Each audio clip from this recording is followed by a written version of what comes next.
Ce soir, on vous parle d'un film, La Dernière Reine. Il raconte l'histoire de Zafira, dernière princesse du royaume d'Alger.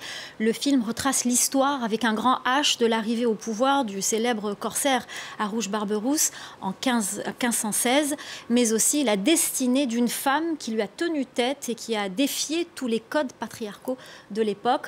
On regarde la bande-annonce et on en reparle avec l'actrice et co-réalisatrice du film, Adila. Merci d'être avec nous. À tout de suite.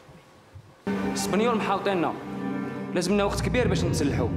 ما تخافش موالفة وحدي، ربي يسهل سلام. لازم نعيطوا العروج، ما كان حتى حل آخر.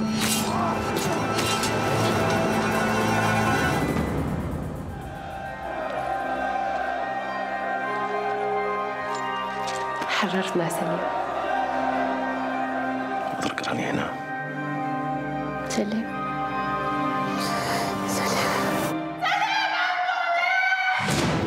كاين خاين وحنا اللي نلقاوه وحنا اللي نعاقبوه. مش حاب يقتلونا، لازم نروح نتخباو. راح نديروا العكس ولادي. واش حزبه راح؟ Bien, Samira ne va pas comme quand ça mérite comme il était un bain. يكسيني تشتكي على جهتنا.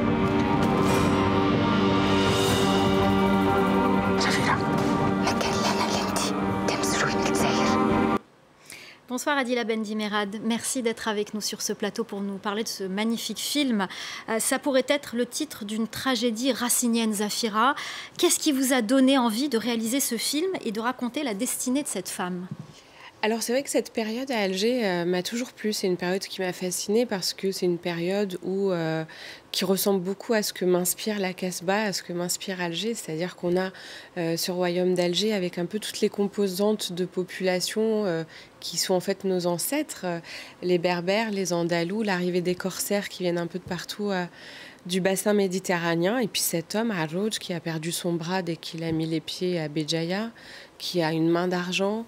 Et cette femme dont on conteste l'existence, ou en tout cas la façon dont elle aurait existé dès le XVIIe siècle.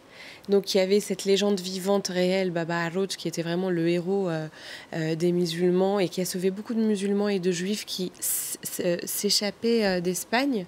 Et il y avait cette femme un peu contestée par son existence, mais ce qui est réel en tout cas, c'est qu'il y a une femme qui a levé une rébellion. Ça, ce sont des faits historiques. On a travaillé beaucoup sur l'histoire en confrontant les sources algériennes, françaises, espagnoles, turques.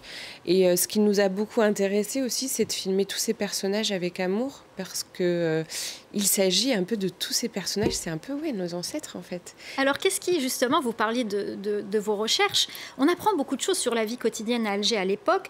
Comment vous êtes-vous documenté pour recréer cette ambiance? Par exemple, les costumes qu'on voit, Oui. Ce sont vraiment des costumes d'époque. Alors oui, ce sont des costumes d'époque qui répondent aussi à un besoin de cinéma. On avait travaillé avec Leila Belkaïd qui avait introduit la Chedda et en découlé tous les costumes algériens à l'UNESCO. Elle était à la Parsons School de New York. On a retrouvé cette femme incroyable qui est anthropologue du vêtement et spécialiste du costume algérois. Elle a un livre qui s'appelle Les Algéroises. Et donc, elle nous a appris beaucoup de choses sur cette période. On sait très bien comment s'habillaient les Algérois avant. Il y a un trou de 15 ans et 15 ans après, il y a un changement. Et ça, un changement. Donc il fallait qu'on fasse de l'interprétation un peu comme les historiens. Il y avait aussi tout un travail sur les armes. Quelles étaient les armes des Algérois? Il y a eu un travail sur la nourriture, la végétation. Et ensuite, donc, les costumes ont été créés par Jean-Marc Myrté, qui est de Béjaïa et qui vit à la Casbah, donc avec tous ces couturiers, artisans de la Casbah. C'était absolument passionnant parce que c'était la première fois. On s'est rendu compte très vite que c'est la première fois qu'on va faire un film algérien de costumes qui se passe au XVIe siècle, au-delà de l'histoire coloniale. Et on s'est très vite dit qu'on avait une responsabilité, en tout cas, de faire un gros travail historique. On a rencontré des historiens. Bon, évidemment, l'histoire, c'est aussi des interprétations, même pour les historiens et les scientifiques. Et pour nous, en tant que cinéastes, on avait surtout envie que les Algériens, mais aussi le reste du monde, c'est-à-dire les Africains, le monde arabe, voit une première représentation de nous-mêmes il y a longtemps, avec notre langue, nos langues. Alors justement, on parle beaucoup de langues. On entend le berbère, l'arabe, on entend l'italien, l'espagnol, le finnois, oui. Même un peu de portugais. Oui.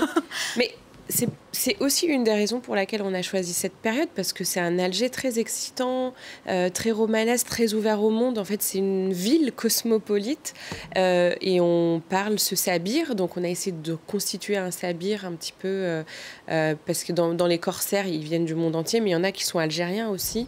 Donc, il y a un mélange de langues. Il y a la première reine interprétée par Imen Noël, qui est une reine kabyle. Donc, on a aussi travaillé cette langue et on a essayé de travailler une forme ancienne de cette langue et en derja, donc en arabe algérien. Dialectal. Absolument, qui est pour moi une langue que j'ai toujours défendue au théâtre, avec mon ami Tarek Bouarara qui a beaucoup travaillé les textes avec moi. On a travaillé cette langue, l'oral mefrouda, la langue perdue. Qu'on retrouve dans les chants arabo-andalous d'ailleurs. Absolument, et la langue d'aujourd'hui pour que les gens puissent se connecter émotionnellement, parce que le film, c'est ça le cinéma. Et s'il n'y a pas de connexion, voilà. Et donc, on a eu un grand plaisir à mettre en valeur ce patrimoine aussi. Alors, il y a un aspect extrêmement important dans votre film, c'est le féminisme. C'est cette femme qui se bat contre, parfois seule, contre les codes, qui tient tête au corsaire Arouj, une personnalité incroyable.